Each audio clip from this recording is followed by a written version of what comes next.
They didn't take my advice, but I'm not going to harp on that. You know, you might think that I'm going to come on here and harp on that. I threw it out there. They did what they did.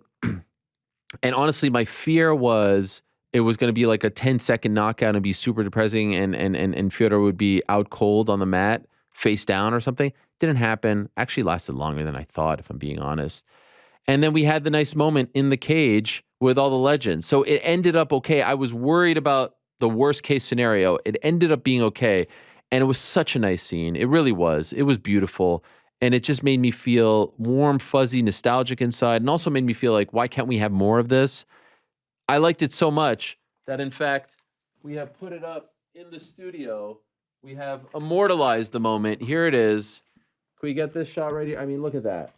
Look at that. How nice is this? This is Saturday night in the cage. Renzo Gracie, Rampage Jackson, Chael in his incredible glasses, Hoist Gracie, Chuck Liddell, Josh Barnett, Matt Hughes, Frank Shamrock, Randy Couture, Mark Coleman, Dan Henderson, all around Fedor. Of course, Scott Coker in there as well. Credit to Scott Coker for doing this. There's no money to be made off these guys, but they wanted to honor Fedor. They invited them all out, and it was just lovely. You know, we've never seen this many legends together in a cage ever. Beautiful stuff. I loved it. Made me feel good. You could tell it meant a lot to Fedor as well. Like, you could tell this really touched him, a guy who has sometimes been emotionless.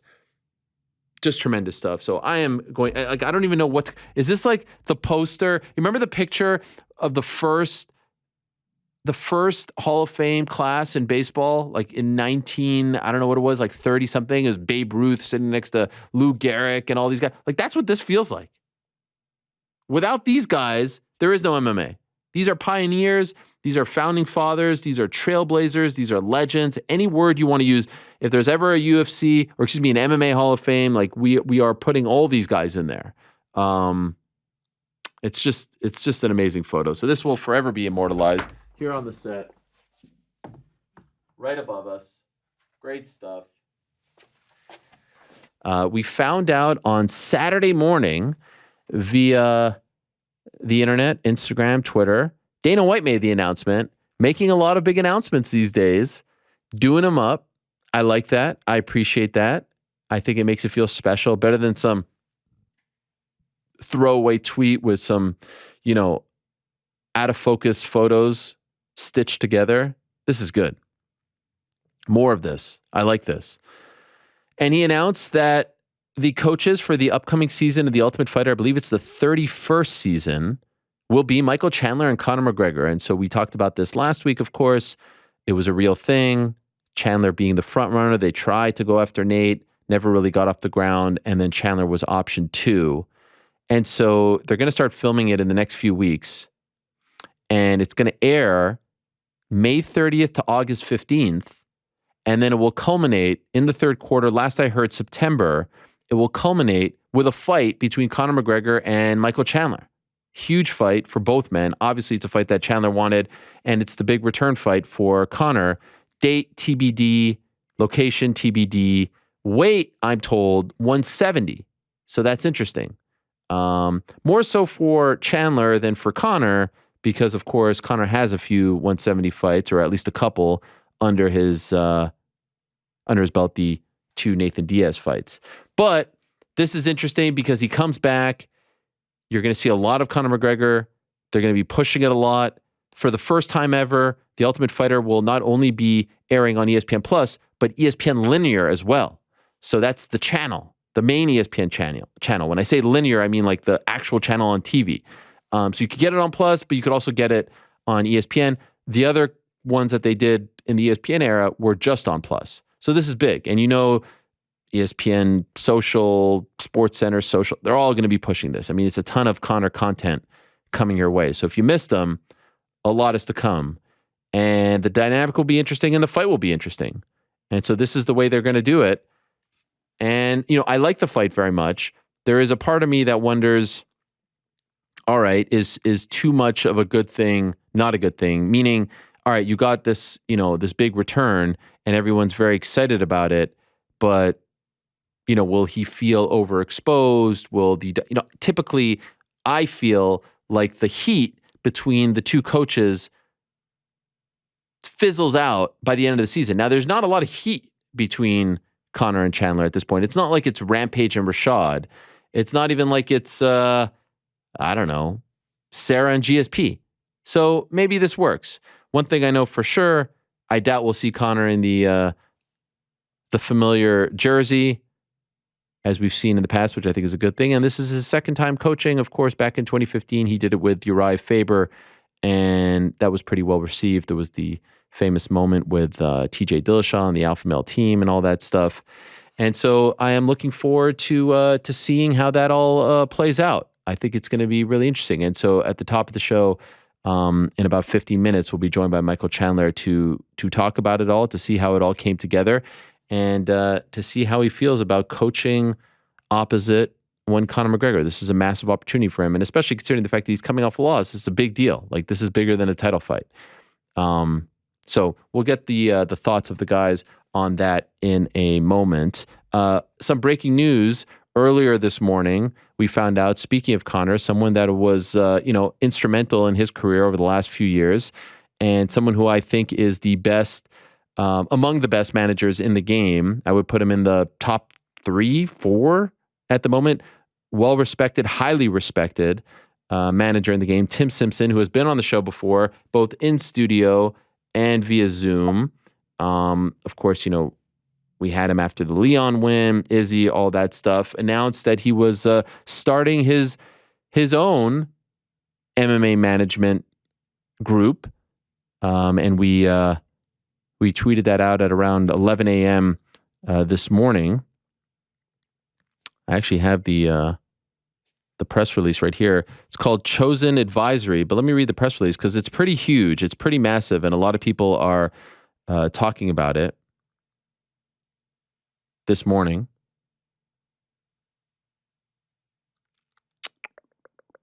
Yes, here it is. Put it out there at 11 a.m. Eastern Time. Tim Simpson, who we've seen on the show before, who we've talked to many a times, for 7 years was working with Paradigm, obviously one of the biggest management groups in the history of the sport, represent the likes of Conor McGregor and so many others. Now it's going crazy, Frank. You hear that? Yeah. But people can still hear me, even though I can't hear myself. All right. This was the press release. Chosen Advisory Group public announcement. Renowned MMA manager Tim Simpson has announced the formation of his new management entity, Chosen Advisory Group, known, this is a big word, colloquially. How about that? Ooh. Did I nail it? Did. As the chosen few, quote unquote, the boutique company will provide full service management to a small group of elite MMA athletes, beginning with Israel Adesanya, Leon Edwards, Yuri Prochaska, Max Holloway, Casey O'Neill, Jack Della Maddalena, who of course is fighting this weekend, Muhammad Makhachev, Jack Hermanson, and Don Madge. Simpson will continue to co-manage Adesanya with his longtime partners, New Zealand-based Attain Peace Sports Management. That's Ash and the group of guys over there in New Zealand, of course, affiliated with City Kickboxing. He worked as the senior vice president and director of MMA at Paradigm Sports. Made the move to start his own company in December of 2022 after 7 years with his former employer, on his new venture. Simpson said, I am, quote, thrilled to start this new chapter in my career, and I am honored to be working with this small group of incredible athletes I value so highly, both professionally and personally. And so that is a very impressive group of athletes. Izzy, Leon, Yuri, Casey O'Neill, Jack Della Maddalena, Muhammad Makhachev, Jack Hermanson, Don Madge. You've got the current welterweight champion of the UFC, former and potentially future middleweight champion of the UFC, the former and potentially future light heavyweight champion of the UFC. You've got Casey O'Neill, a future flyweight contender, current contender, if you want to call her that, future flyweight champion, perhaps as well. Jack Della Maddalena, a future contender in many people's eyes, including my own. Muhammad Makhachev, future title contender as well. Hermanson, a mainstay at 85. And Don Madge, a big part of PFL. And then the big news is he is now representing Max Holloway as well, who parted ways with his longtime manager, Chris Deggett, who I thought was phenomenal for him, who only represented Max and was a brilliant addition to Max's stable and did incredible things for Max for many years. they have amicably parted ways, and now Max has teamed up with Tim. So this is big news all around in the world of MMA management. And I'd imagine, I haven't spoken to him at length about this, but I'd imagine his phone, his email, his DMs are exploding now, probably from multiple fighters wanting to be part of the chosen few, and people probably trying to work for them as well. Chosen Advisory is the handle on Twitter. So congrats to Tim, and good luck to him. And by the way, I see people talking about Paradigm. Paradigm still has Conor McGregor, Mackenzie Dern, Johnny Walker, Michelle Pereira, Wonderboy Thompson. This is off the top of my head right now. So they still have, an impressive client roster as well. But the business of MMA is something that I'm obviously very fascinated by and interested in. And so this is a pretty big piece of news as far as the business is concerned. Back to the business of The Ultimate Fighter, Conor McGregor back. Guys, what do you think? You happy about this? I know Conor was in particular, GC was in particular hyped when the news came out. You loved it. Yeah. Oh, yeah, I loved it. Why? I loved it. I mean, all right, well, the experience that I had of them breaking the news was I was literally just laying on my couch, and I pulled up Instagram, and it was just like, UFC's going live for breaking news. I sat there for maybe 30 seconds. They run the promo for UFC Vegas 68, and then they got right into it. Took them about, 2 minutes to make the announcement, and we were out. Like, I was, nervous when he was like, all right, and now to announce the Ultimate Fighter coaches. So, yeah, I loved it. Love the matchup. Love that we're getting Chandler. I love the way that it's going to be like a summer reality show, and then we'll get a fight, hopefully, within the coming months after it. And I think it's going to be a banger of a fight. I think it's going to be awesome. So, yeah. Love everything about it. 10 out of 10. Everything about it. You like the announcement. You like. Love it. Could I say, I actually echo everything that you're saying, honestly. Yeah. After thinking about it a little more, you really don't know how many fights you're going to get out of Conor at this point. So you might as well try to squeeze everything out of the orange, so to speak, right? Yeah, right. Get him on Tough, get him on every social media thing, get him on get him on ESPN, blah blah blah. Get the pay-per-view. Chandler's a great dance party. Take all of that. 170, I don't even mind as well. We'll get Chandler's thoughts on that in a moment. The only thing I didn't love was Saturday morning. Seems like a weird time to break news of that nature, but I guess no one really cares. I think New York Rick didn't love it as much. Am I crazy? Selfishly. I hate it. Why selfishly? Well, because my job is in social media, and you wanted a heads helping up. the audience understand. Yeah, I want a heads up. I want a news reporter to have heard about it already, give me that information, allow me to prep assets, and then post it.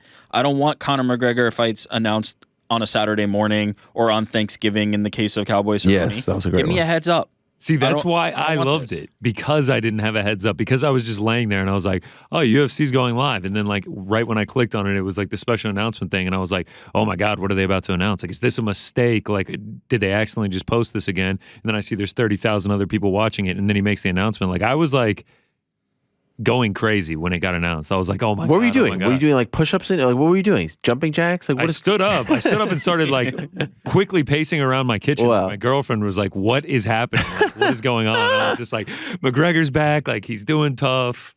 McGregor back, confirmed. I was hyped, dude.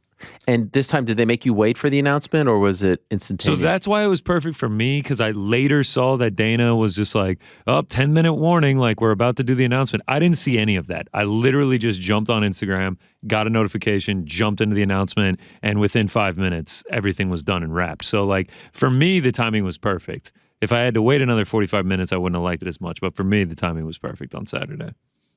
Now, New York Rick said he didn't like that it came out, sort of out of the blue, even though we were, you could say we kind of. That's why I liked it.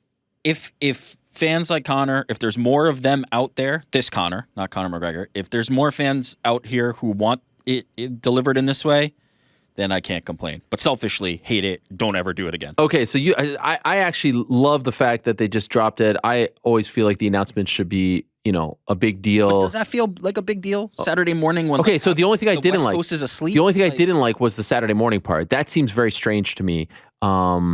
But Now I feel like you guys do you guys not like it from a strategic standpoint? I'm just looking at it from the UFC perspective. You break news on a Saturday morning. I'm looking selfishly from my perspective, and I was just like having a lazy Saturday morning chilling.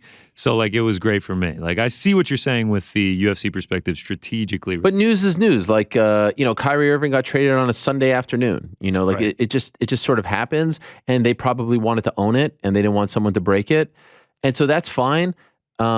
I guess the bigger question is, because we're really getting into the minutia here and probably no one cares. New York, what do you think about the matchup? What do you think about the whole thing, right? It's not just a fight, Ultimate Fighter, it's 170, it's all that. You love it. Perfect. There is not a misstep taken here. From Michael Chandler's persistent call-outs of Conor McGregor, doing it respectfully and trying to really put himself in position to get that fight all along, to the idea of Conor kind of teasing it on his own Instagram, to the idea of the fight itself, which is sure to be fireworks, to the idea of it happening at 170 with them not needing to cut and Conor McGregor not looking like he could make 155 for the rest of his entire life anyway. From the idea that we're going to get Conor McGregor reacting to G golly Michael Chandler wishing him a good morning every time they walk into the Tough Gym, to the fact that it's going to be on ESPN, to the fact that I'm suggesting they should try to put it on ABC. Hopefully they figure that out. They probably took our ESPN idea from last week. I think that's what it was. I was like, oh wow, Dana was listening to New York Rick when he threw that out there. But what's not to like? This is perfect matchmaking, and perfect utilization of what was a dead brand, now giving it new life. Sure. Conor McGregor makes Tough relevant again, regardless of if those fans stick or not. Tough for a season at least is relevant. I will be watching every episode live. I'd like to just go ahead and make that announcement right now. That's the effect. That's the effect. And we're going to get 10 weeks of Conor McGregor and Michael Chandler social content. We're going to get 10 weeks of people talking about the fight. I don't think less is more in this scenario because, as I've said all along, I think people don't believe in Conor McGregor anymore as a fighter. They see him very rarely. They see him on Instagram. They see him doing sparring with guys they've never heard of before in the Middle East and doing grappling. But I don't think people are convinced that Conor McGregor is a top-level fighter anymore. And I think this will introduce him into a fight setting and be able to see, is he a top-level fighter? See who he's training with. Understand more about what Conor McGregor has been doing while he's away, other than making movies. So I think that this is brilliant and a good reintroduction for Conor McGregor to people that may have lost some faith. I think he will be able to build the belief and the hype back up by doing this. I would love to see them revamp Tough a little bit. I don't think it's going to happen. Like, what's the... just the format, something. Can you give me something? Something different. I don't know. But I mean, they're using the same formula for the slap thing, so it leads me to believe that they think it's the greatest idea and format of all time. It's just limited. I don't know. It's been over 15 years of the same damn thing. Are we approaching 18 years? 6? I don't know what that. It's crazy when because both of us were at ESPN when the UFC came over from Fox, and we all thought Tough was dead. Like Tough did not come over. Remember? Tough did not come over. Tough was not an instant addition. No, up front. Tough probably was revived because, and at the end of the Fox deal, the ratings were, non-existent. But I think that the success of the UFC on ESPN Plus absolutely led to everyone saying, like, how do we get more, right? And so then more meant Contender Series, and then more meant Tough coming back, and all this other stuff. So I think the success of the UFC on Plus in particular was like, all right, let's get more. And now with Conor, and as you said, GC, summertime, not a lot going on, right? I can't understate, like, I love keeping up with a reality show to have one that I can really get into and tune in every single week to see what happens. The fact that it's in the summer, kind of the sleepier months of the sports schedule. Yeah. I mean, I'm hyped about it. I can't wait. You can do a watch party for it? I don't know about that. No? I mean, maybe me and AK Lee. Isn't AK Lee the... He's like the tough one guy. Tough yeah, man. This had to have been a huge announcement for him. He went from Nunez Pena last year to now McGregor Chandler. See, I would love it if he zagged on this. And he's like, nah, they've tainted my beautiful, pure product. It's too hype. There's too much, it's mainstream now. Let's give AK the chance. So 170 is really interesting. And of course, Chandler, who cares for him, right? Just take the fight. But I'm really curious, like, above everything, I'm just really curious to see how this fight goes. I don't really know what to expect. Because let's not forget, Conor, by the time this fight happens, will have not fought in 2+ years. Yeah. Right? And a bit, like 2 and a bit. Coming off a major injury. Major injury, like major, right? Who knows? And then again, it's Conor, right? So what's he been doing as far as training is concerned? Where's his mind at? Where's his motivation? All these things that would apply to any megastar. There's so much at stake here. Will Chandler wrestle? Will he just stand and trade with him, which would be to his, probably detriment if he just stands and trade with him as opposed to using the wrestling to his advantage, because that would be to his advantage. There's just so much to like here. So much to like. Oh, now it's going crazy. What did you just do there? What is happening? Now it's just like, brr. Did you guys hear that? Yes. I hear it too. Nope. I can confirm it is not going out over the program. Wow. So the audience just gets to hear us. I'm going to pretend that it doesn't exist. Amazing. Who do you think, have they come out with the odds yet? Last I saw it was -110, which wow. I love that. I love that. I mean, obviously, I'm not going to place a bet on it just yet, just because we don't have a date. But I mean, exciting stuff. Yeah, -110, -110. That's who do you think wins right now? Sportsbook. Oh God, I don't know. It's everything you just said. Like, does Chandler use the wrestling? Because I think if he stands and just throws with him, I feel like McGregor will knock him out eventually. I don't know. All I know is it's going to be fireworks. Like, Michael Chandler did all this work to get. You can't this give me the huge fireworks payday fight. I mean, that is such a sit on the fence answer. All right, Conor McGregor. That's what I'm. Wow. Yeah, really? bounce back. Is Chandler on? Bone. Is he on? Has he logged on yet? What about you, Like I EJ? say that with a ton of confidence. Here's what I'll say about this fight. Michael Chandler has said, heading into all of the supposed wars that we were expecting, I promise you I'm going to stand up and give you guys a war. Yeah. Said it every time ahead of it, and he has delivered every time ahead of it. I'm curious what he says about this Conor McGregor fight. I know he spoke to ESPN, and he said something about maybe taking him down and submitting him in the second round. So now I'm curious what he will say about this fight. If Michael Chandler goes in there and says, I promise I will stand and trade with Conor McGregor, that becomes a more interesting side for Conor McGregor for me. If he says, look, I know where my bread is buttered, I'm going to take him down and submit him, I tend to believe that's a possibility. So I think it's a little bit in Michael Chandler's hands to decide what type of fight this is going to be.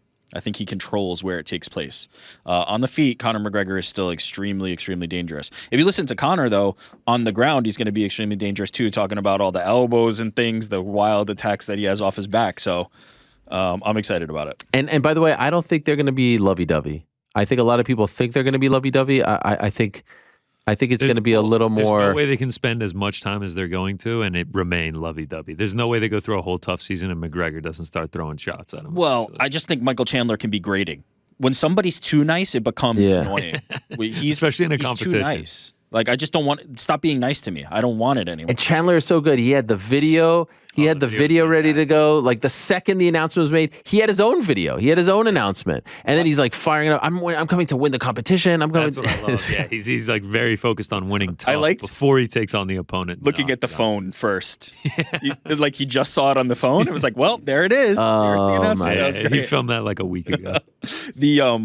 We did a graphic on that quote from ESPN that I had just mentioned, and Conor McGregor quote tweeted it and did like a crying, laughing emoji. So I think we're already starting to see a little bit of the tension increasing. But I mean, this is money all around. This was the play, 100%. This was the play. John Jones 2023, Conor McGregor 2023. Who would have thought?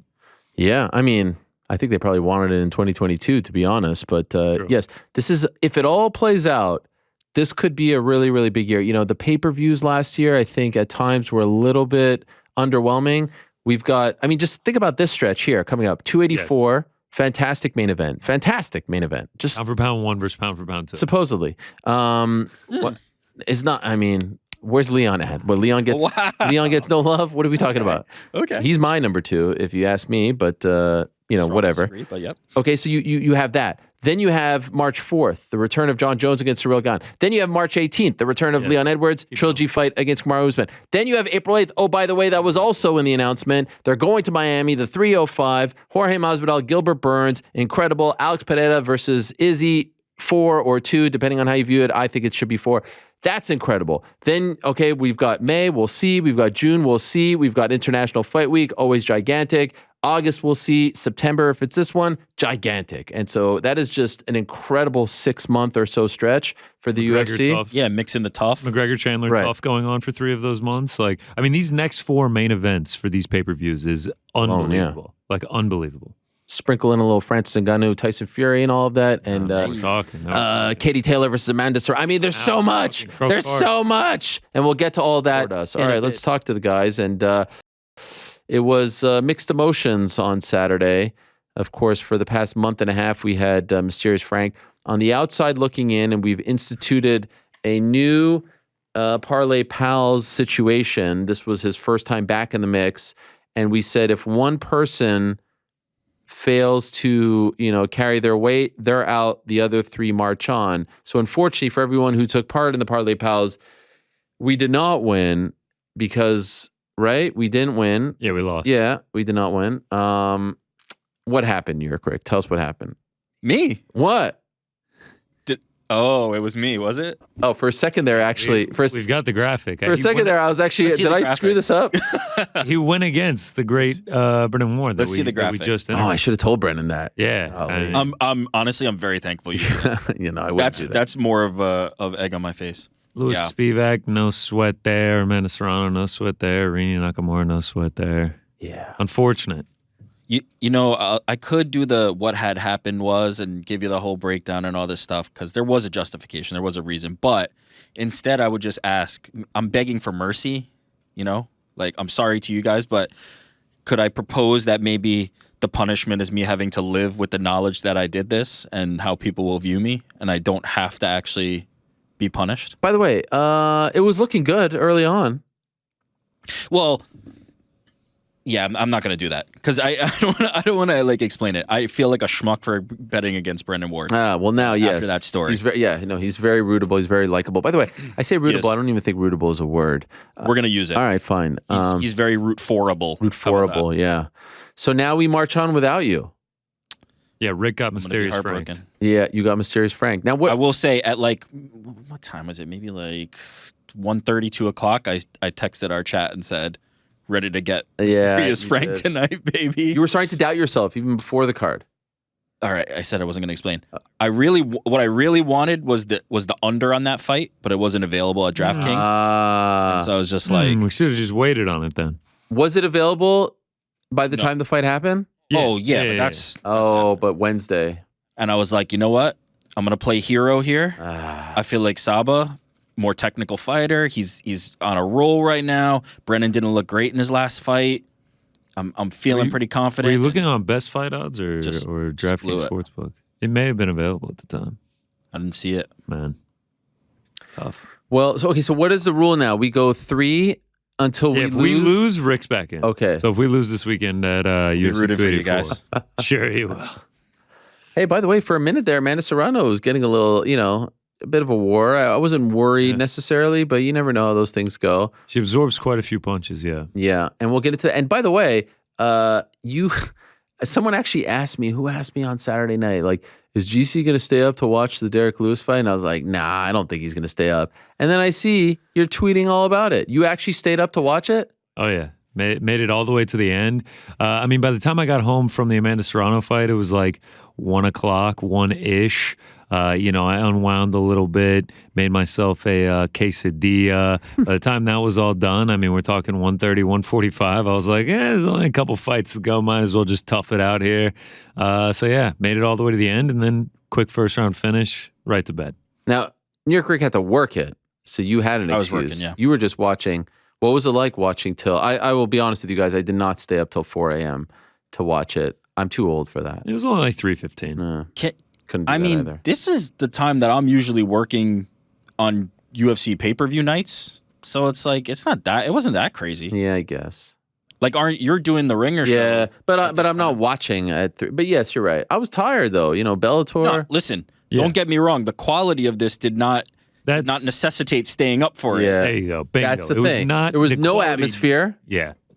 There was no I mean, vibe. It was at The Apex, fights so it was great. were inconsequential. The main event was nothing. I mean, it was just Derrick Lewis getting tossed around and finished quickly.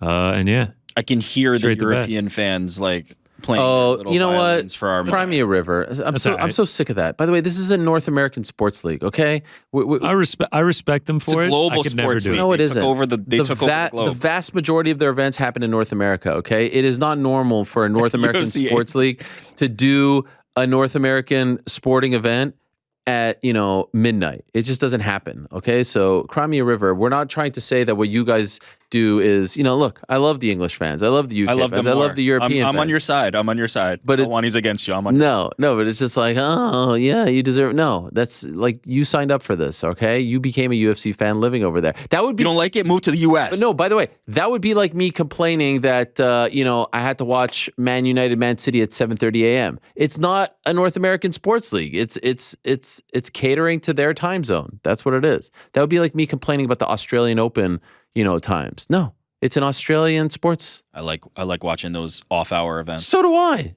Yeah. No one's complaining. I like but I'm just saying it's a little too late for me. And plus, there were very little stakes. Is Derrick Lewis done? No. Dana White literally came out No. right after and said Okay, wait a second. I didn't ask you what did Dana White say, or I'm saying from your perspective. done as what? What do we mean by done? Is he no longer a player anymore? Oh, he wasn't a player for 3 fights already. I thought he had a shot here. No, A player in the title picture? not a title picture. He was not that guy ever. Ever? Did you think that when he was in the title fights, he was going to win those fights? No, there's a difference between. Was anybody fighting under Daniel that Cormier. illusion? He was on a roll. He was. Nah. It did. Look, the way he lost, that reminded me a little bit of Josh Barnett against Brett Rogers, where you're just like, all right, I'm done. I don't have anything here. That looked like every Derrick Lewis fight we've seen for the last couple of years. There was a period there. He won 1, 2, 3, 4 in a row. He's beating Curtis Blades, right? He's Good win. He's beating Alexei Oleinik. He's beating Ilir Latifi. He's beating Blagoy. I mean, he beat Francis. These names are starting He to beat Alexander Volkov. I'm just saying, Marcin Tybura, guys. I'm just saying to say now that's unfair to Derrick. That's revisionist history. That he was never a player. Of course, he was a player. He's no different now than he was then. He's a don't agree with haymaker guy and always has been. Sometimes he was gambling hot. He was riding hot and hitting the guys with them. And now he's not. It's different now. Oh, I think he's gotten older. I think. Yeah, he's gotten older. I don't think skills it's have fair to say he diminished. was never that guy. He was never that guy. I'm not gonna. What do you mean by He has the done? most- It he has depends the on what you most mean by knockouts done. in heavyweight history. Was he ever going UFC to be history? a legit contender against the top of the cream of the crop? in the Here's a division? question: can he beat anyone in the top 10? If he punches them, he can. No, I mean right now, can he beat anyone in the top 10? Man, I don't know if Sure. I really want to see him continue to fight these guys. Can he beat anyone in the right now? Top 15, number 15 is Blagoy. Beat him. Can he beat Jalton Almeida? No, come stop. on, Can he beat Romanov? If Maybe, yeah, if yeah. any of these guys stand with him, the answer is yes. If any of them decide not to, the answer is no. I mean, he beat Chris Dawkins. That's Yeah. 11. He beat Tybura. He beat Volkov. Rosenstrike? Sure. Yeah. I'm down for that. Yeah, maybe he just needs to go up there against someone who's not going to try to take him down. Although he did get knocked out in his previous fight. So, Yes. And I think his previous two, yeah. Tai Tuivasa and Sergey This Pavlov. was always house money. Derrick Lewis's runs were always house money. It's different String now. together It feels the- different now. The knockouts. He and had a you get little it. bit of a run. He had a run, and he was going. He was going. The distance with freaking Volkov, almost the distance, pretty much the distance. Latifi. It doesn't feel like distance with Francis. Francis. This is although there making wasn't it much sound for like him. I'm hating on Derrick Lewis. It's actually the opposite. I think he's always. You're 100% hating on him. What are No, you it's the talking- opposite. He's always around because he doesn't live and die by, he beat the number 5 guy and now he's advancing. He's going to stand in there and he's going to try and knock you out or he's going to get finished. That's it. That's Derrick Lewis's entire career. But the point is, can he? He could still back in the day beat someone. I think he can beat all those guys if they stand with him. Okay, all right. Remember when Curtis Blades described what it was like being hit by Derrick Lewis? Where he woke up in the in the ambulance saying he hits like 10 times harder than Francis. Derrick Lewis can compete against these guys because heavyweight MMA is just not that skilled and not that good. If Derrick Lewis punches you, he can win a fight. If he doesn't, he can't. That's it. And it's the same as it was before that fight and today. The big story of the weekend wasn't the UFC fight, at least as far as MMA is concerned. It was the Bellator card. And overall, I thought, the prelims were fine. They weren't on CBS. The big thing was the CBS main card. It started off great. They didn't use my idea. Again, I'm not going to hate them on it. I still feel, and by the way, there was a ton of downtime after the Brendan Ward fight. There was a ton of time where they could have done something with those guys. They showed them here and there, but it wasn't like a big, to do like I was trying to suggest, or didn't even try to. I did suggest. The Johnny Eblen fight was fine. And then the main event happened and it was somewhat predictable. And I will say, as much as I wish they would have done something earlier, it ended up being okay. They were all there. You could tell how much it meant to Fedor. You could tell how much he was touched by it. The one thing that drove me nuts, there was a period there where he was speaking to the legends and the legends were behind the camera. You couldn't see them. And then finally Coker brought them in back. It's like, you have them there. Why aren't you using them? Like, at least, what do you do? That was driving me insane. But then finally we get the moment. They come back. He's touched. We get the photo. So overall, I thought it was an okay night for them. I saw the ratings, at least what came out initially. I said on Wednesday, anything under 1.5 would be a disappointment, at least for me. Seems like it's going to be under 1.5, and that would feel like a disappointment. I mean, it's a super high number compared to what Bellator usually does on Showtime or anywhere else. But sub 1 million, I think, would be a disappointment. What do you think of the night for Bellator New York, Rick? Positive, negative? Yeah, positive. Ultimately, like it's about as good as you could expect, but I don't think the rating was that important, just from the perspective that, like, even if, let's say it was 1.5, I don't think that many of those people are going to carry over to be these like longtime Bellator fans. I think that's more of like maybe like a little bit of a business card, a little bit of an attaboy pat on the back, and to say, hey, we had a good rating. But ultimately, I don't know how many fans are going to be converted by it coming from CBS and now all of a sudden going to be watching on Showtime. But the fights were good. The matchmaking to have Ward and Homasi on the opener was great, right? Like, they completely nailed that. The title fight, Eblen, look, it wasn't like a huge barn burner, but it was a really good performance by Johnny Eblen. Like to see that in the title fight. And then Fedor versus Bader was a finish. So, like, I'm not mad about it. I would have liked to see a lot more done with the legends, if I'm being honest. Like, I would have liked to see it in the beginning, as you said, but even just like the blocking, the movements that you're talking about with the camera, like, they're there for a interview them, reason. right? Use them more. Yes. Use them more. But no, I mean, all things considered, like, this did what it needed to do, and I think it was successful for Bellator. So yeah, it felt big, right? There's something, ESPN, ABC, Fox, it's all cool. I'm not trying to diminish that, but I think because CBS was the first, and it reminds us of Kimbo and those early Elite XC days and how Wild West and Gina Carano and Strikeforce and Nick Diaz. It felt like cool that it was back on CBS. It felt special, right? I think for our era, right? Like, for I can't even pretend to lump myself in with you. I'm after you, but for people who saw these things happen on CBS, MMA fans of our age, then yeah, I think so. For anybody else, I think it's they're not tuned into that kind of history. But I think it was pretty cool. Did it mean anything to you, GC? Do you care at all about this stuff? Or is it just like, oh, I watch golf on CBS. What's the big deal? Yeah, the CBS thing didn't feel as big to me. Like, I understand why it's a big deal getting on, a huge network like that. I honestly wasn't really that tapped into it because I was at the Amanda Serrano fight. I was checking in on it, and it like synced up with the Amanda Serrano walk. It was Fedor Bader fight. And so like they were making their walks. I saw Fedor walk and everything. And then I watched Amanda Serrano walk, and then I pulled my phone back out and the fight was over and they were interviewing him. And I was like, this kind of went how I expected it to go. So I don't have a ton to say on it. I didn't get to see the interviews or hear him or anything like that. But there's one thing that I forgot to say when talking about the purses, and I said it to Bader, but just in my little note afterwards. The main reason why this is, in case anyone is wondering, is because promoters don't want fighters knowing what other fighters make.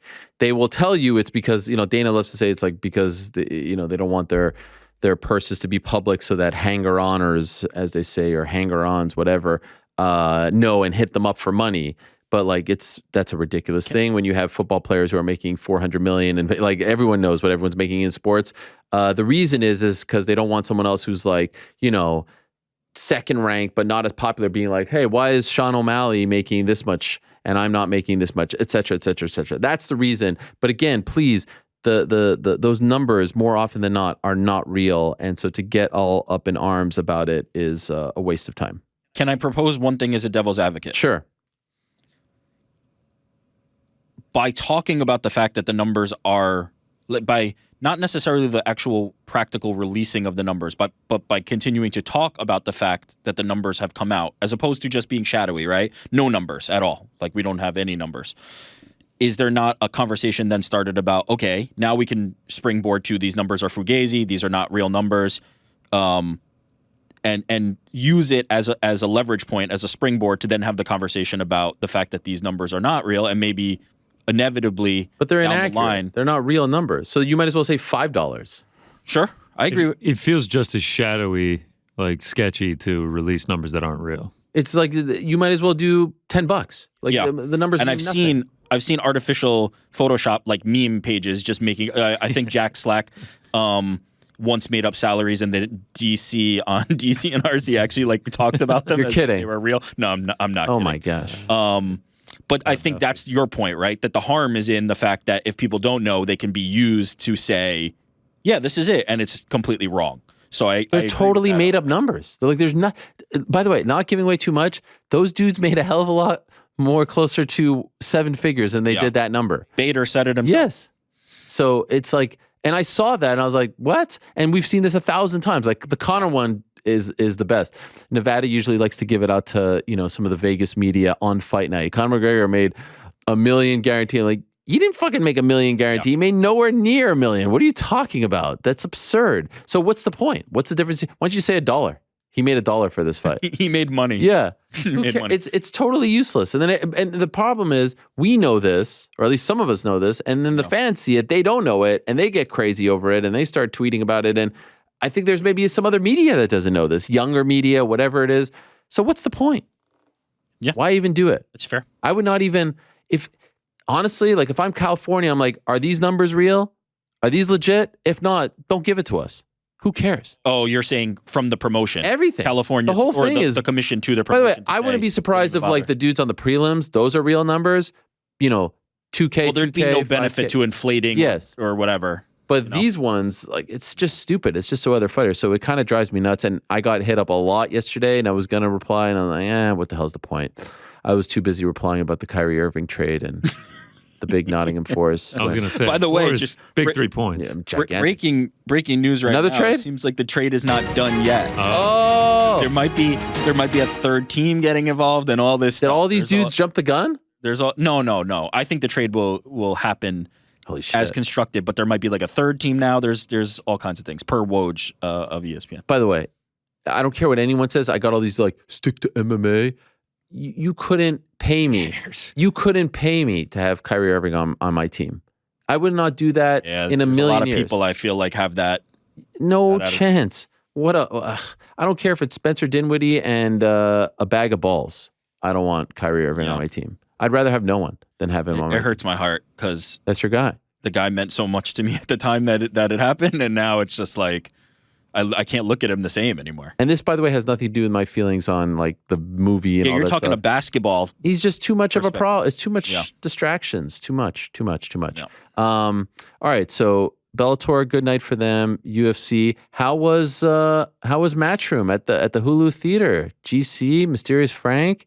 What I saw you guys on TV for a second, but it was weird. Frank's face was blurred out. Yeah, I mean, shout out to Matchroom and DAZN for doing that. DAZN went the extra mile. Yeah, I mean, the producers there are just unbelievable. I had a fantastic time. I mean, great seats. Shout out to Matchroom. And, got to see some great fights. Got to see Sky get a big win by decision. A lot of people hating on Sky after that performance. I mean, it was a tough opponent. She was very awkward. She was very, I don't know, she was very unorthodox. Yeah. Got the W, 6-0. Fucking chill out. Undefeated. Knicks jersey. Nice cheap pop there. Oh man, and the shorts were sick. The shorts were sick. It was very Knicks inspired. That's right. Richardson Hitchens was my favorite performer of the night. I mean, he was just like the way he says how much he loves Floyd Mayweather. The way that dude moves defensively is just unbelievable. Alicia Baumgartner, ton of fans for her. She looked incredible early on. I thought she was going to finish the fight early on. Gosh, that round when she knocked down the French woman 3 times, that was insane. The crowd was going nuts. She was awesome. And then Serrano, dude, shout out to her. She just throws mitts when she gets in there. What a She's fight. not afraid to get hit. Dude, she is a beast. I mean, T-shirt curse doesn't exist for a man. Wore it, washed it, and wore it again. Washed it, wore it again. Shout out to Amanda Serrano. We're heading to Ireland now. I mean, it was a great night. Frank, do you agree? Frank, tell us your thoughts. You're a big Serrano fan. You finally got to see her win in person. Yeah, it was great. She That's Sounds very enthusiastic. this is Must have been so okay. enthusiastic. By the way, you know what you should have just said was, actually, I saw her win in person on April 30th. She just There got you go. robbed. I was I There did you go, turn there to you go. Connor and say I had the same energy last year. I was right before literally the laying that up judgments. for you. Speaking of like mismanaging the mic, I do wish a little bit because obviously Katie Taylor was there. Yep. They brought her into the ring for the face-off. They ask her the question after the fight. They're just Oh, like, yeah. all right, what's next? And she's like, obviously huge moment for her. She's accomplishing undisputed I know. champion, everything like that. But she's like, whatever my team wants me to do, that's what I'll do next. It's like Katie Taylor standing right behind the camera, like throw out a promo, crazy promo. I want to fight Katie Taylor. I want to go to Ireland. I'm going to take all her belts. I'm going to beat her in her home country. I don't care. See you in Ireland. But Cut a promo for us. yeah, the coach had to jump in, and You, by the way, were you guys sitting next to Katie Taylor, like a couple rows back? we were a couple rows back. Yeah, when she walked in, she was just like, "Oh yeah, what's going on?" Did guys?" she say Like, hi to you guys? "Hey." Everyone at Matchroom was very excited that you guys were going to be there. They're like, GC. By the way, I was even asked if New York Rick was going to be there, Wow. but he couldn't be bothered. I mean, there were a wait a ton of minute. celebrities in there. I mean, Don't- it's a circus when you're in there. Don't try that. Don't try and disparage my name for the good people at Matchroom. I would have loved to have been in attendance, but I was working. Don't do that. I'm okay without the promo. The fight's done. The fight's done. We know it's happening. I'm okay. But to even say that, to be like, well, I don't know. Nah, we Like, need a promo. Whatever my team wants me to do. It's like Katie Taylor is right here. You've already signed the contract. You Yes. have the promo ready to go. Yes. Just like, you don't even have to get like salty or anything. Just be like, Katie Taylor, I'm coming for her belts. I would like it, but I'm okay. I mean, I'm so excited though. By the fight way, is great. that video that McGregor they getting played involved. was great. Oh.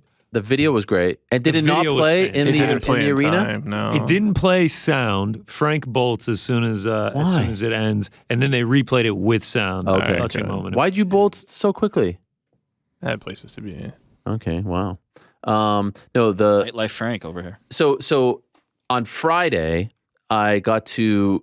Oh my God, this was so surreal. I got to go to MSG, empty MSG, be on the court, be in the locker room, do this whole thing. It's going to come out in April with Katie Taylor. You all know how I feel about MSG, the Mecca, Knicks. I mean, all that stuff. And Katie. And Katie, like I said, top 5. I was thinking of because I said this yesterday. Who are my top 5 favorite athletes right now? Do you guys want to know? Top 5 favorite athletes. five, yeah. please. But it does not include MMA. I don't want to include MMA because I think that's fair. right. Now, am I allowed to include combat?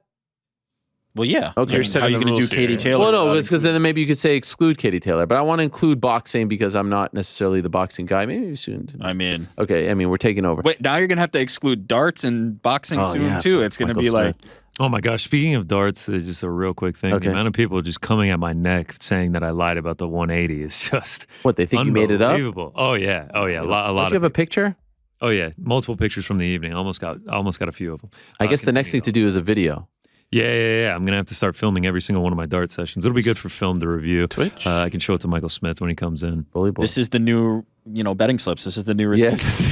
Yeah. I know. Now that I post It never everything ends. and I third-party track and I do everything right, now we don't believe the 180. Okay. Never ends. Are you really running a marathon? Yeah. Do we know? We don't know. What's a half marathon? Oh, sorry. Half marathon. Unless you We don't know. prove everything in video form, we can't believe don't know. anything. We don't know. Even that. I mean, there's deep fakes. Like how deep? true. How And deep then- does GC's fakeness go? There you go. We're never gonna know. That's a fact. Don't let them get to you. Okay, my top 5 in no particular order. Number 1, Josh Allen. Number 2, Vladimir Guerrero Jr. Number 3, Jalen Brunson. Number 4, Katie Taylor. Again, this is no particular order. I actually would move Katie way up, if we're going to do it No in order. particular order, but you'll give the Yes, order for yes. Yep. Katie, and number 5 is honestly, I mean, GC will appreciate. This is Brennan Johnson. I love this kid. Who is that? Brennan Johnson is a player for Nottingham Forest. He scored yesterday. No, I honestly, can I just be honest with you guys? Did you see his TikTok after the game? I think I have a crush on Brennan Johnson. Wow. First of all, he is such a charming young man. Have you last night? All I was doing in bed was watching Brennan Johnson interviews. He is so well spoken. He is. Well, that solves the crush thing. And the fact that Definitely the fact that you have a Forest player in the top 5 is very respectable. and this is legit. I know people want to like my son and I, Walter. We were watching yesterday. We were hyped. Brennan Johnson. And then, by the way, Navas was incredible. First half, I want to get too into this. People get mad. Yeah. He was amazing. I mean, we have a Forest text group. No one was responding. Like, Okay, well, I will say I had a late to night. sleep in. That's why I didn't because text. of Vegas. I appreciate you not texting. Got up for the last 20 or so minutes. I was hyped. I wanted to text. I thought about texting New York Rick. I mean, I'd probably get blocked. So I had nothing. Thank God for my kids. This guy's making save after save. He gets spiked in the head. But I love this Brennan Johnson kid. So there's my top 5. That's a good list. And so there I am on Friday with one of those people at MSG, and we were going through the whole, it was amazing. And then this is the best part. At some point, they're like, hey, do you guys want to shoot around? So they just give us a ball, and it's me and Katie Taylor shooting around on the MSG floor. There's the photo of us afterwards. Take off my jacket, and then, fighters aren't the best basketball players. She'd be the first to tell you, but I was giving her a couple tips. Bend the knees, the elbow, stand here, look at the square on the side. And she says, you're a great coach. Oh, and I was just wow. I almost just fainted. What do we play? Horse? Around the world. I suggested a horse or a knockout. She liked the name knockout, but we didn't really have that kind of time. I did miss a couple shots, but I said, you know what, Katie, my favorite player of all time, Patrick Ewing, there he is in the rafters. I explained to her who Patrick Ewing was. His move was the baseline fadeaway. And I need to shoot a baseline fadeaway right now. Freaking swish that bad boy. Oh, yeah. Wow. It felt so good. It felt so good. If you were really a Katie fan, you would have said how great she was at basketball and just lied. Right. I mean, You're my favorite that's just basketball me. player, Katie. You know what? It was so She dunked impressive how she took it up so quickly. I mean, then they were like, do you want to try out for the Liberty? There was all kinds of talk. Okay, now we're talking. Oh, speaking of the Liberty, Dude, shout the out. Liberty. I don't The know new if she could team get on. Yes. in the WNBA. I might have to start supporting the Super local squad. team. Why? But they're Brooklyn. No, but they've been adding free Oh, yeah. agents, like, Deanna Stewart, crazy. right? Oh. Brianna Stewart. Yeah. Got the struggling. MVP from 2021. I see your love of the Garden only extends Sabrina? to No, they certain play sports. in Sabrina they, Ionesco? they play in They Brooklyn. do. Yes, they do. They're out of the Oh, Garden. So there you screw go. those Played guys. in Westchester for a little bit. That's No. right. The color of their jerseys has got to be the best color. in the Yeah, league. it's not bad. That squad is good. Anyway, it was there- incredible. And sorry to interrupt. We were talking a little You bit finish. about May 20th and all that stuff. And I'll just say, without giving away too much, the way, so this was after Eddie Hearn comes on the show. Okay. Eddie Hearn comes on the show and says what he says, right? All right. And he talks about Croke Park and it being 3 times more and all this stuff, right? And then all of a sudden, this becomes like a national incident in Ireland. Everyone's talking. Every news outlet is talking about this. Everyone's writing about this. Off the Ball is talking about it. The Independent, the Irish Mirror, the 5:30 News, RTE is talking. Every single outlet is talking about it. In fact, they even talked about it at the Irish Parliament. I don't want to pronounce the name because I think I'm going to mess it up. But we have video of this. Do we have this video? This is them talking about Eddie Hearn's interview on this show. And make sure you stay till the end because they give us a subtle shout out at the Parliament. Thank you very much to them. Here's them talking about Eddie Hearn's comments on this show about Croke Park not happening with the Katie Taylor Amanda Serrano rematch. To see Katie Taylor in Croke Park, and to that end, the very first meeting that I took with anyone from outside the department was with Katie Taylor's manager, Brian Peters, in the early part of January. And they explained to us that there was a funding gap between what the promoters were prepared to pay for the fight and what the fight would actually cost. We said that, yes, the government does support major events, absolutely, but there's a process to go through. What we did immediately after that was raise queries on what the costs would be and other details that would be necessary. And the department is currently considering the responses to those queries. What I would say is that one of the difficulties is with the date. If you're doing the calculations for cost benefit in terms of tourism, which the major events have to go through, the 20th of May already is hosting the Heineken Cup final, which is a huge event in European rugby, and Dublin Tourism will be full that particular night. A fight in November, which was previously mooted for last year, would have an entirely different calculation. Thank But you. look, I mean, the consideration is still ongoing. But what Mr. Hearn said on some MMA channel yesterday, that the government hadn't been in touch, is simply not the case. There've been a range of meetings and correspondence over the last while. That was the best on some MMA channel. I loved Some it. MMA channel. I also love the bell to Yes, shoo like, them off. They're like, all wrap right, this shit up. Okay, you're done.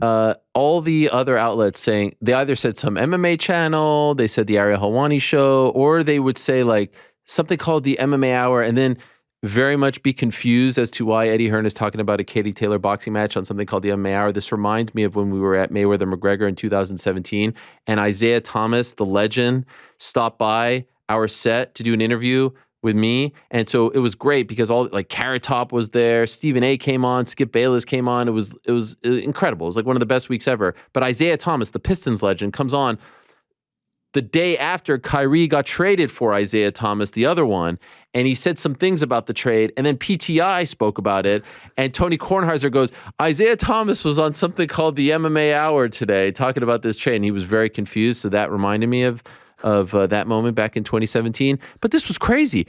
The reason I bring this up, everyone's going nuts over it, is I sort of like off camera was like, man, this is crazy stuff with Eddie and Croke Park.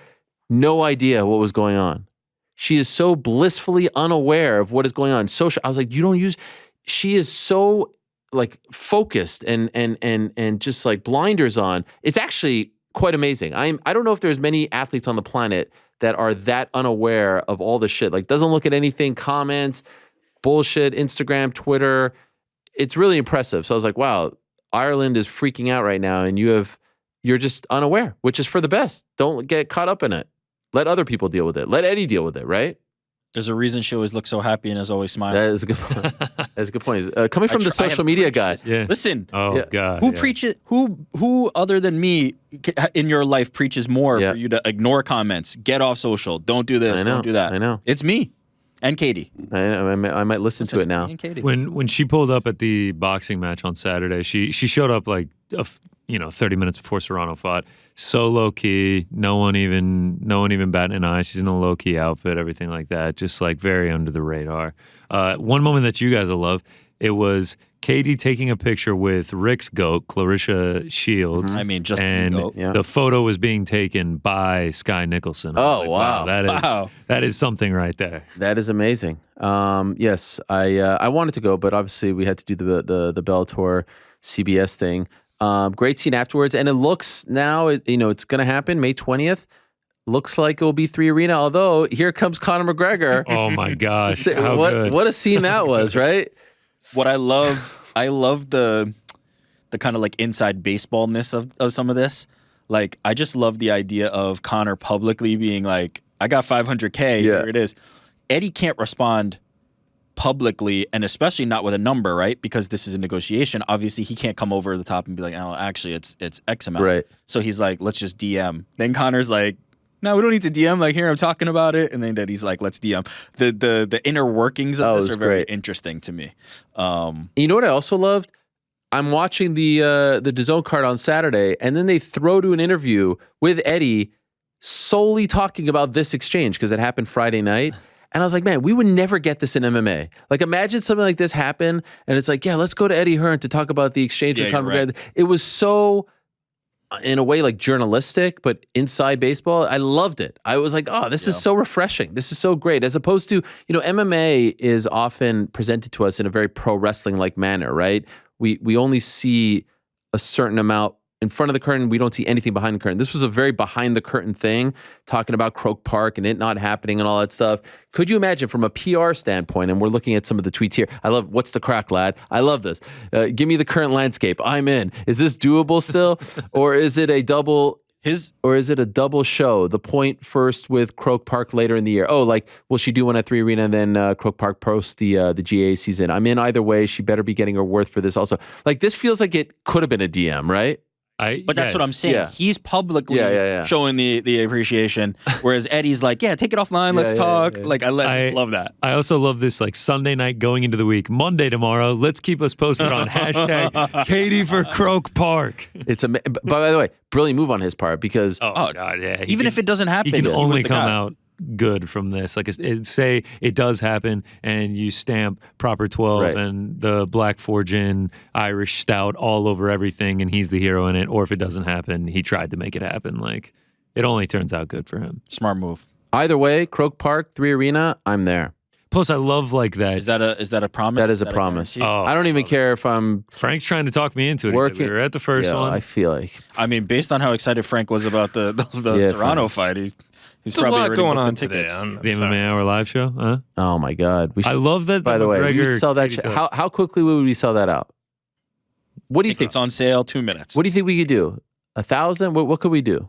The question is, are we? Do you have a venue that can No. hold 1,000? That's I don't know. That's hefty. Are we drinking Guinnesses or are we drinking? I've had Black Guinness. Forest The and first. Irish stouts. Well, I don't know who wants. They to look get- pretty creamy. Listen, First time I ever had Guinness was in 2014 at the hotel across the street from the 3 Arena with Holly Nelson, Gunnar Nelson's dad. He said, "You got to try this Guinness," and I tried it. It's unlike anything of. It's the close. You know how I talk about acai? It's the closest thing to that. What we have here, it's not quite the acai difference because it does taste, but it is so refreshing. It tasted so good. I think I might have even had 2. And 2 is a big thing. Like half usually for me gets me, a little bit. Oh yeah. But no, I'm going to be there. hide it You in the guys should corner. come. Well, what's a round trip ticket to Ireland? Unbelievably low right now. Is that true? I mean, yeah. Are you being? I told you, Frank already looked into it. I knew it. Are you joking? Last I looked, it was 500.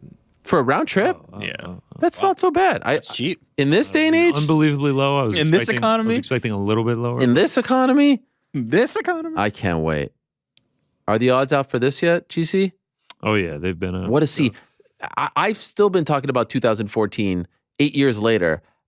I wonder if this will be even crazier. The 3 Arena crowds, I mean, they won our crowd of the year last year, the Bellator crowd.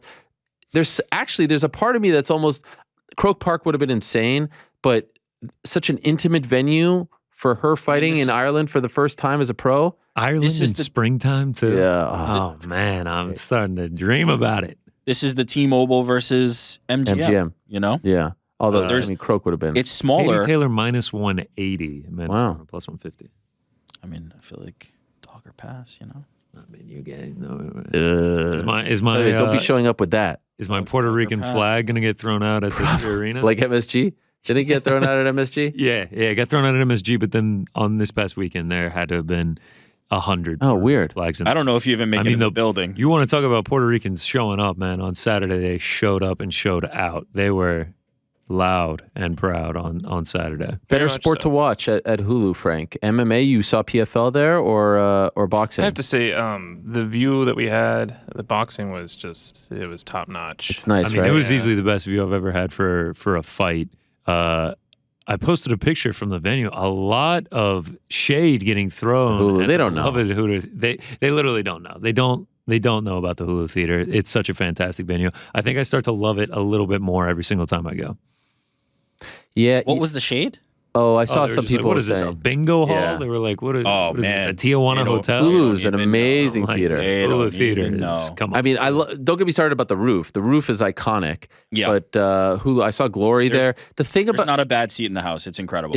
1000%. And the thing about watching events in a boxing ring as opposed to a cage, like there's no cameraman around, there's no obstructions. Like it's a way, kickboxing is way better in person. I'm not talking about the show and the lights and all that. Yeah. I mean, UFC does a better job than anyone, but I'm just talking about the actual sport.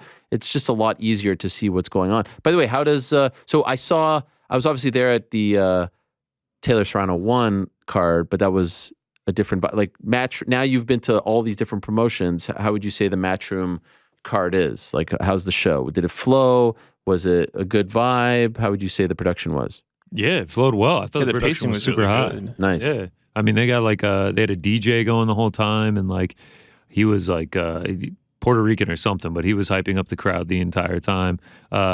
Yeah, I mean, it was lively. I thought the graphics packages were fantastic. The music, the way they ran the promos, the flow of it was pretty nice. Like there was obviously downtime between the fights, but they filled it pretty well.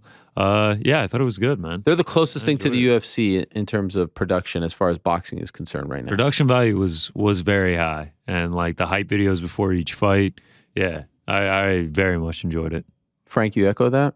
Yeah, definitely. The pacing was really nice. Everybody that was working the show was really nice as well. Ushering to seats, that sort of thing. Clearing the way, making sure people aren't crowding. It was a lot of fun. Anyone recognize you? Everybody. Wow, that's what I thought. That is what I thought. It's interesting because I saw this clip floating around on Saturday. Dana White talking about UFC 284 that's coming up, and people were, I guess, lamenting the fact that he didn't remember Islam Makhachev's name, which got me thinking about my debate with Chael about who's the best promoter, and got me thinking about him saying, a couple of weeks ago that like if he left, the UFC ship would go down, and got me thinking about all that. In case you missed it, by the way, because there's a reason why I'm bringing this up, and I made a joke at the beginning of the show about all of this. It's a pretty remarkable clip. Here you have, a massive pay-per-view, champ versus champ, two of the biggest names in the sport, arguably 1 versus 2, arguably, even though I have Leon as 2, but it's fine if you have, it's a very strong case for Islam Makhachev. And someone asked him about it, and here's what he says. When you have the number 1 versus number 2 pound for pound guys in the world fighting each other, like you said, in their prime, it's never happened. If you think of all the fights that we've done in the UFC. By the way, pause it for a sec. It has happened before, and it wasn't manufactured. It was Daniel Cormier versus John Jones. Remember that fight? Way back in the day. That was legit number 1 versus number 2. So it has happened before, but, this is promotion, so I get it. We'll let it slide. Keep going. When you talk about legacy, if Volkanovski could pull this off, it's obviously massive. And if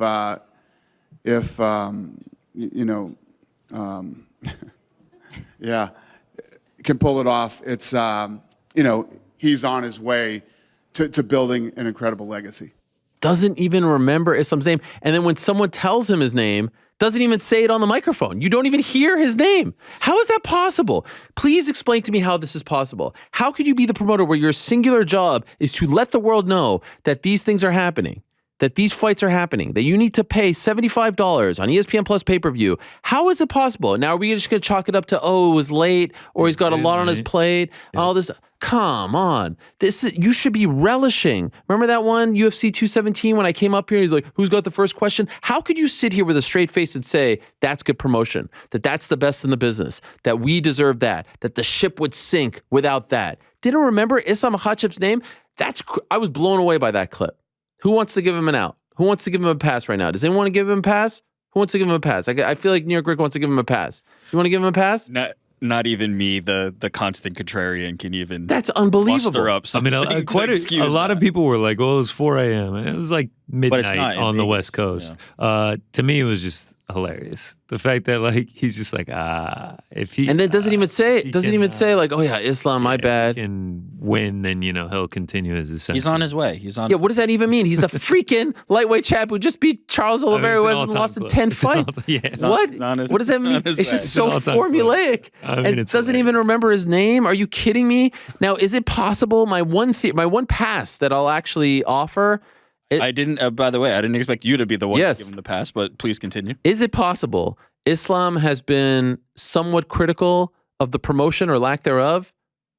No, was that his way of burying him? That did not feel intentional. Oh man, okay. I hadn't heard that theory. That's no, I don't think so. I think he literally just had the biggest brain fart of all time. Golly, he couldn't remember. No, that's the best promoter in the game. Legit. Again, you'll say I'm biased. You'll say. Come on. How do you watch that and say that gets me hyped up? And what do we think about this whole UFC 284 situation? See, that's the part I'll push back. Okay. Which part? That's not the moment. Like, why not? Nobody Every at the moment end is of that the press moment. conference that nobody's watching is like, I was waiting for Dana White to sell me on the fight. No. And that was it. Nobody cares about it. But he was just given a layup to sell the fight. Sure. And the clip would be clipped off everywhere. Like this was. It doesn't hinge on that. Nah. Of course it doesn't hinge on that. But there's no Okay, let me ask you this. Eddie Hearn is sitting here, and I meant to say this to you guys afterwards. Eddie Hearn is sitting here on Wednesday, and we're talking about women's boxing. And in the moment, he starts rifling off all the names of the champions in women's boxing. Some of them don't even work for him, aren't even his fighters. And I was like, this freaking guy, he's talking to me about women's boxing right now, which some people scoff at, which I think is great. And he's selling it to us. And not only that, he's naming all the champions, right? Yep. This is it. I was like, this freaking guy could tell us about, the first guy on the card, the last guy on the card. Here's the clip, by the way. We have the clip because I thought it was incredible and further proof that this guy speaks with passion. He knows what he's talking about, and he's got his freaking head in the game and his eye on the freaking product, unlike others. But this is where I see the growth of women's boxing. When a fighter wins a world title, the first thing they want to do is fight the other champions straight away. You've got an undisputed championship being fought for at 126 at the weekend. Alicia Baumgartner fighting for the undisputed champion at 130. Katie Taylor at 135, undisputed. Chantel Cameron at 140, undisputed. Jessica McCaskill just lost a belt, but undisputed at 147. 154, close to being undisputed. 160, Clarissa Shields, undisputed. 168, Franchon Cruz-Dezern, undisputed. That means that the champions have all fought the champions, and we found out who the best is in every division. I don't know if there's 5 people on the planet that can name all the women's boxing champions right now. You know what I mean? And to say it like that and to talk about how great, like, that's the difference. No, I mean, This dude can't even name the lightweight champion of the UFC. Eddie Hearn is the best promoter in combat sports, bar none. Period. That's an objective truth. At this point in the game, nobody does it the way he does it. That's objectively true. No argument for me. But I remember watching him do that. I was like, wow, I don't know if there's 5 people on the planet that could do that. And then 3 days later, see Dana not remember or not, no, I don't know what it was, who Islam is, remember his name. I was like, wow. Let me say one thing about Eddie. It comes from a place of passion for the sport, but it also comes from a place of necessity. He needs to know those fighters because his fighters are going to fight those fighters, or those fighters might become his fighters. That's not quite the same as the UFC and Bellator, where they're promoting. They have their roster. They're promoting. Boxing, you're doing fights with other promoters, other broadcast partners. And so you need to be on top of your ish in the space. Dana doesn't need to know who Islam is, or at least sell us on Islam. You're creating a straw man. That's not my argument. My argument is for why Eddie Hearn is so good. Can I tell you something? But he also needs to be that good, and he is. He is the top of the game. There's no doubt. Eddie Hearn is the best. Can I tell you something right now? I see what you're saying. I understand what you're saying. If I was the face of Bellator on Saturday night, I would have walked up there and I would have said, Johnny Eblin is better than X, Y, and Z in the UFC. This guy will go in there and take out the top guy in PFL, the top guy in the UFC. Like, you should know who the other champions are. That's the bare minimum. You should know, right? Yeah, if you are at the very top of the top, you should. I agree with you. I think even if you're not at the top of the top, you should know who the This is their life. Like if you just pay attention to the sport, you know who the champions are. Yeah, I mean, those days are gone. Those days are long gone. I mean, what percentage of the UFC roster walks into UFC HQ and he knows who they are? Yeah, it's low. Is it 10% of the 500 roster? Here's the one thing working. 5%? He sees Islam in Australia. What's up? What's up, bro? What's up, man? Big fight this weekend? Good luck this weekend, Yeah. buddy. Here's the one thing crazy. working in this favor.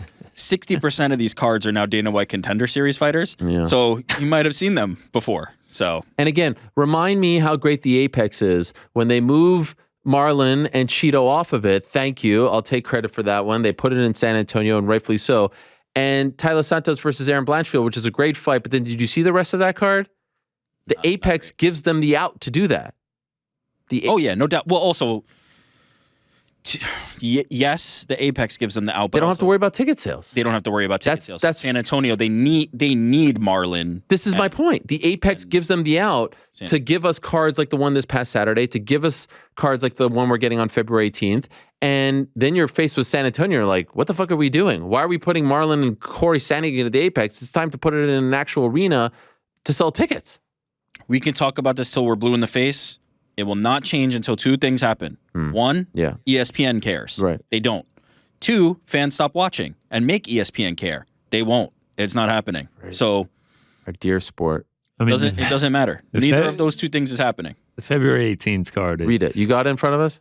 Tyler Santos, Aaron Blanchfield, co-main, Zach Paga versus Jordan Wright, Can't call that a co-main. Sorry. William Knight, Marcin Proknio, Josh Parisian, Jamal Poges, Nazim Sadikov, Evan Elder, Juan Camilo Ronderos versus Clayton Carpenter, Lena Landsberg versus Myra Buena Silva. Had that one circled for a while. Oven St. Preux, Philip Lenz, AJ Fletcher, Thimba Gorimba, and Jamal Emmers versus Hasun Askabov. This is 23-0 big. though. This is big. No, the February 18th card really is like. I mean, right now it's sitting at 10 bouts. I mean, it's definitely one of the worst cards I've seen. Could you imagine if it would have been that and then Marlon and Corey? Like, they deserve so much more. Anyway, February 18th is a very stacked night. We've got All-Star Saturday night and Elimination Chamber in Montreal. Still on the fence. Think I might go. Think I might just go. Take the boys and go. Oh, I like that. Sami Zayn. Getting Wait, it so social. what's happening with Sami Zayn? Oh my God, you didn't see? No. Roman Reigns comes out on Friday Night SmackDown. He's like, this guy broke up my family. Jey Uso isn't here. He ruined everything. We brought him in, blah, blah, blah, blah, blah. And then all of a sudden, someone jumps in with the hood on, incognito, and starts beating him up. And it's Sami Zayn. Starts beating up Roman. Okay. He He jumps him. And the freaking pop. And then at one point, he spears Roman Reigns, which is Roman Reigns' move. He spears him. The pop was insane for the spear. And then he's like, I want you in Montreal, which is my hometown. And then they beat the crap out of him.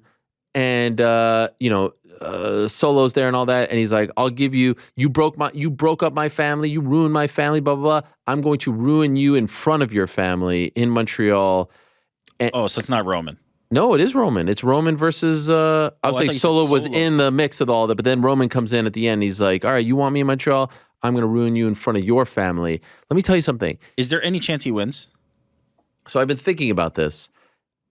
It would be, I don't say this, there is no crowd like a Montreal wrestling crowd. I've experienced it. I've been to all the crowds. Even Dublin, Conor, is not like a Montreal wrestling crowd. Whoa. They are next level. I was there when they gave Hulk Hogan a 10-minute ovation after WrestleMania 18. Like, they just don't stop. They don't stop.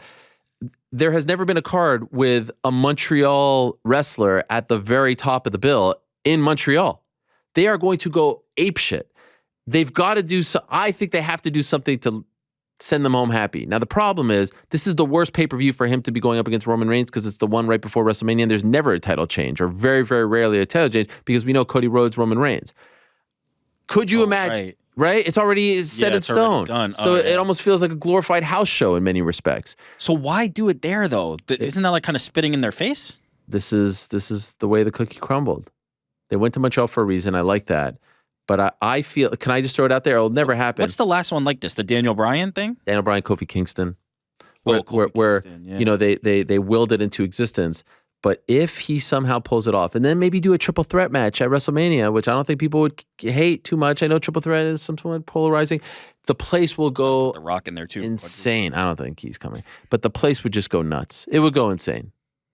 But it can't. You just laid out why it can't. No, I laid it out perfectly. I said, so Roman comes out with Jimmy Uso, with Solo, with Paul Heyman. Then Sammy comes out second with Kevin Owens and Bret Hart, who's, because Bret Hart introduced him in his WWE debut in Montreal. Full circle. Bret Hart came out and said, you're going to meet this guy, Sami Zayn, to go up against John Cena. And now Bret Hart in the same building where he got screwed in 1997. I mean, he's going to lose. So what is my heart. No, but then what if he wins? This is February 18th? February 18th. Oh, man, you've only got a few days to decide. I know. Plus, you'll miss that card. Too. I know, I'll miss the card. Well, the good news about that February 18th card, we'll get the Sadiq Yusuf breakdown for it. That'll make it legend. I got some good news for you guys. Wow. I've seen the videos. Yeah. Yes. I think they're fantastic. What Sadiq Yusuf is doing online, I agree with you, New York Greg. Early contender for Social Media User of the Year. Big card this Saturday. Tough competition, but yeah. I have invited Sadiq Yusuf on to come on the show on Wednesday to break down UFC 284 for us, like only he can. No, what? 284? He did this already. I mean, Let's give him something different. Give us the users. I don't know. We got to get a sneak preview for the February 18th card from. Yes. I mean, that's just like. We need to hear about those prelims for. GC nailed it. February all right. 18th. Well, I'll tell him to not do his research. Yes, exactly. No, he's seconds away on that research. He says it's very tough stuff. Yes. Didn't see this coming. This is great. I love when fighters do this. By the way, Keith Lee at the Pro Bowl. I mean, did you see this? Where isn't this man? Unbelievable. Legend. I mean, as I said, there's going to be tough competition for the Caposa this year because. Does Keith Lee count? Yeah. Oh, yeah. He counts. Does he qualify? Don't you have to have a fight in the year? No. Really? Why? I mean, he's not really a fighter anymore, which I don't think he should ever fight, to be honest. Who knows? All right. We'll see. We'll see by the end of the year. But Sadiq Yusuf putting a good submission in the box. Good account of himself. Two last things. We'll talk more about UFC 284 in the coming days, Wednesday, obviously. But right now, 5 days out, level of excitement, scale of 1 to 10? For the fights, like a Just the main. 6. Just the main. Oh, the main? And 9. I'm pretty hyped. Oh, really? I'm pretty hyped for the main. 6, 7? Wow. These guys don't do a good job, getting people hyped. They're kind of meat and potatoes. It's just the stakes. There's so much at Stakes. stake, and if History. Volk does pull it off, if he does pull it off, no one thinks he has a in chance. Australia, The freaking number 1 pound for pound champ doesn't have a chance against the lightweight champ. What world are we living in? I mean, if he 25-1 hasn't lost in years and years and years, if he pulls it off, the scenes will be unbelievable. So for that, I am at a 9. I am excited for it because there's always a chance. I guess I just don't see it happening, so I'm down. Oh, you got to believe in the unbelievable.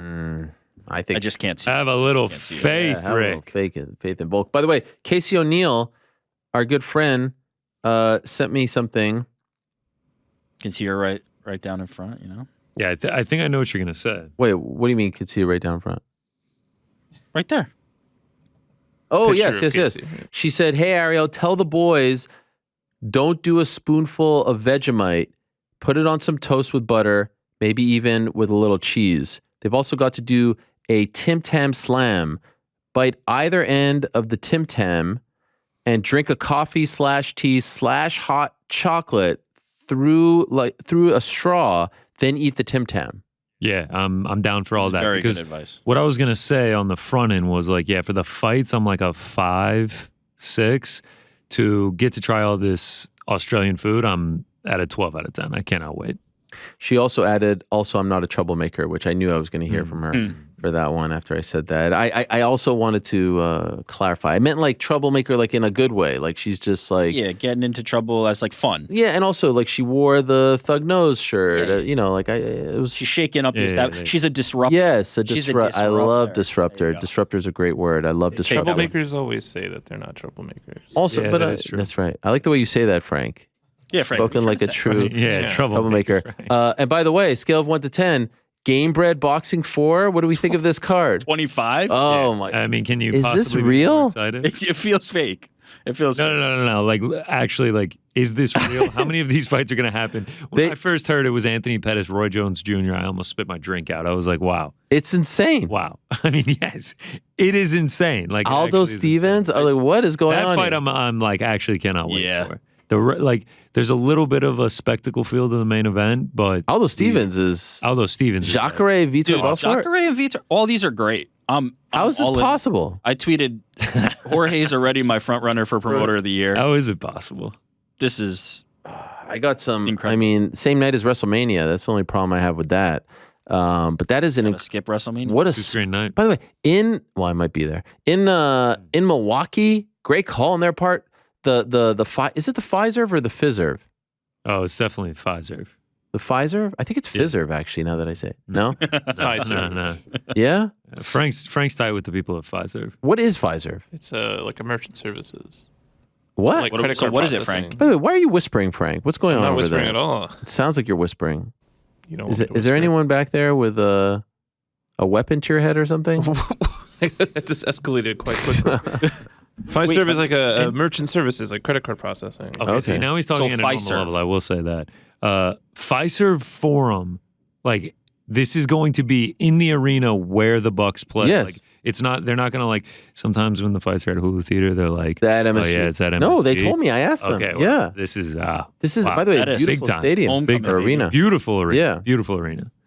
Big time arena. I did an ESPN NBA game in February of 2021 there with no one in attendance. Wow. That's It a was trip. quite depressing. That's a trip. But it was a beautiful. I got to really see the stadium or the arena, and I got to take it all in. So yeah, that's crazy, right? I mean, You crazy. guys gonna watch it? Of course. Yeah. It's kind of a fascinating thing What are to the do a papers? boxing card, but with all MMA fighters. Or This was the evolution, Yeah. wasn't it? Like, this is what we've been building up to. Screw this crossover shit. Let's just do. Everyone wants to box. Let's just have each other, box. Let's just I like. saw some tweet that said Game Bread Boxing 4 has more MMA talent on it than the last UFC card did. Well, that's yeah. Than every UFC fight night. I said earlier that Eddie Hearn was the best promoter. I changed my mind. Jorge Masvidal. It's Jorge Masvidal. Jorge Masvidal. If The he way he puts this sold the together, fights on air.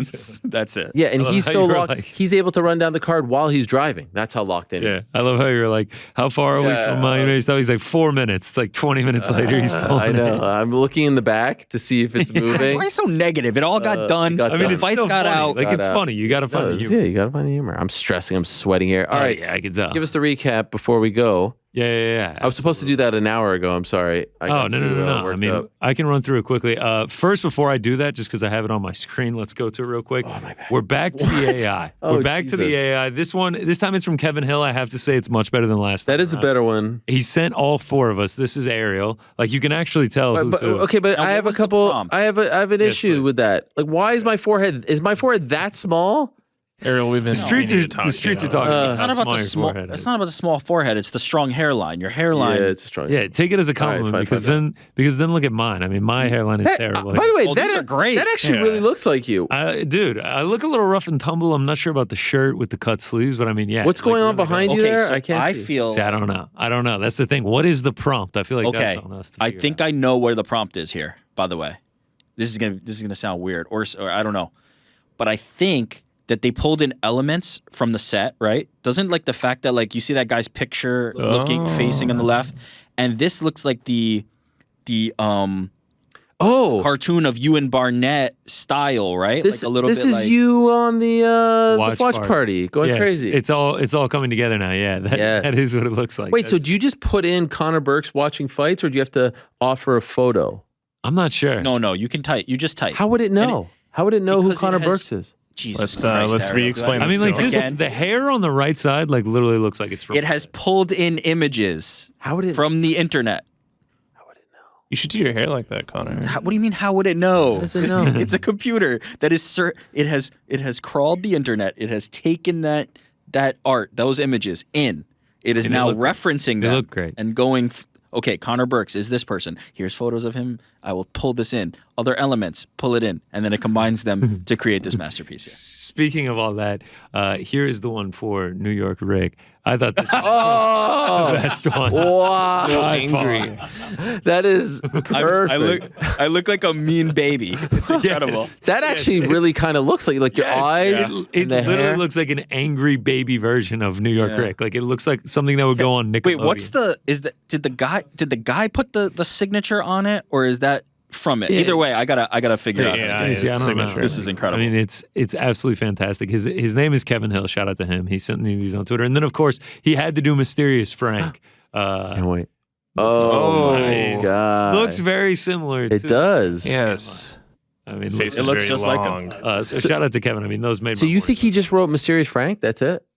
No, he had to have done something. Try- Like, yeah, ask man. him. Let's find out. Yeah, pixelated man with beard. I don't know, but they are fantastic. I had to show those. They were too funny. Yeah, All right. I like angry baby New York Rick. Quickly into the That should be your recap. new profile. I like it. Yeah, honestly, that would be a good. Profile. I feel bad though because it probably was stolen art. I don't know. I'll figure it out. We'll figure it out. All right.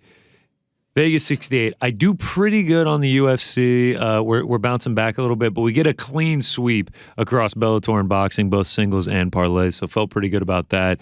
3-3 on the parlays themselves. A nice week though. A nice little bounce back week after the Royal Rumble perfection. Then we get up another 4 units. After this week. So we're getting back on track, still in the red for 2023, but slowly finding ourselves back into the green. You know, we're never worried. We stay even keeled here. Shout out to the Draft King, Praisagon81. Sorry, it's a picture of his baby, but that's the picture that he put up, so that's what I had to do. And then I'll quickly run through some big hitters because there were a couple people that were worth shouting out.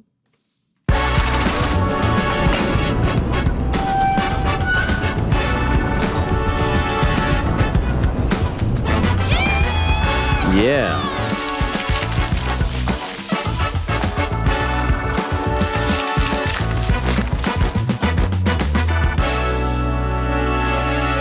All right, shout out to our man OMG. It's an MMA fight, dude.